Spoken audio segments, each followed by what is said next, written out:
Netflix's Squid Game captured a massive global audience by trapping desperate people in a series of high-stakes, deadly childhood games.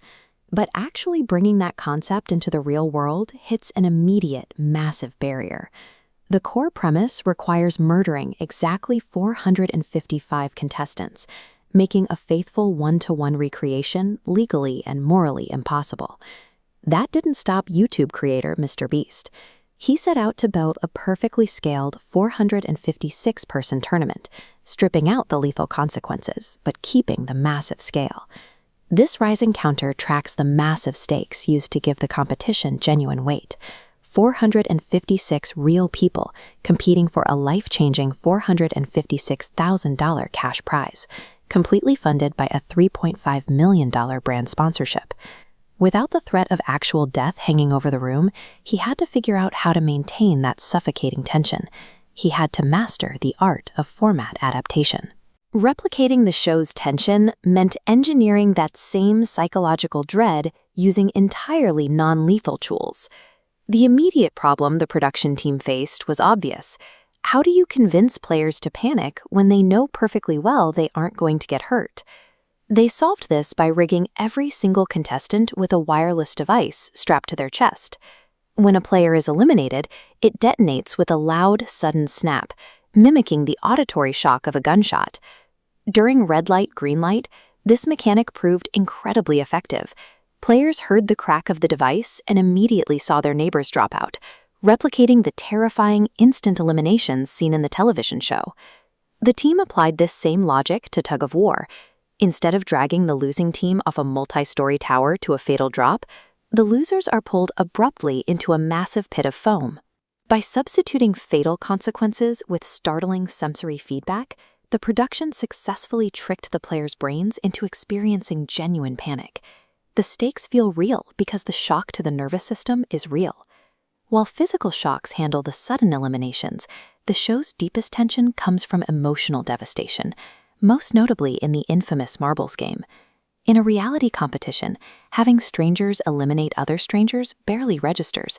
It lacks the emotional weight needed to keep an audience invested. This network graph illustrates the covert strategy. They monitored conversations, mapped out who was bonding, and forced best friends to partner up. The realization hit instantly. To compete for the cash, they had to eliminate the person they grew closest to. That carefully controlled manipulation of the marbles game stands in sharp contrast to what happened next, when the production ran straight into the unpredictability of human behavior during the Glass Bridge Challenge. In a fictional script, characters will always eventually jump to advance the plot. But in real life, players acting entirely in self-interest caused a massive, paralyzing stalemate, outright refusing to take a blind leap onto the glass. This unscripted gridlock proves that genuine human self-preservation creates a unique kind of tension.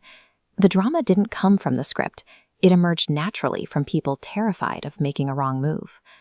Eventually, trying to map a fictional series perfectly onto real life stops working.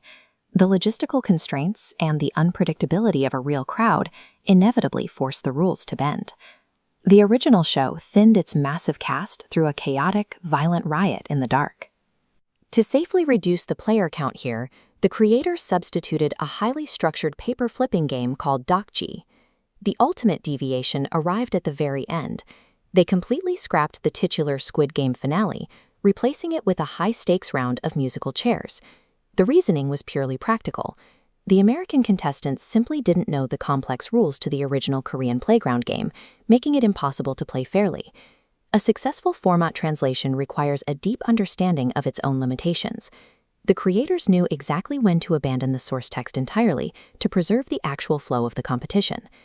In the end, players 079 outlasted the rest of the field in that tense game of musical chairs, claiming the entire $456,000 grand prize. This waterfall chart of the production budget reveals a very different fate for the eliminated players.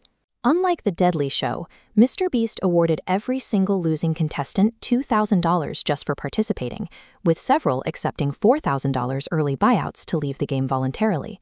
This aggressive payout structure takes the crushing dread of the original show and reverses it, turning a terrifying survival narrative into a universally positive financial windfall for everyone involved. MrBeast successfully translated the psychological architecture of a hit television show into a fast-paced, internet-native format. This sandbox demonstrates that independent creators can now execute high-concept reality television at a scale and speed once reserved for major studios.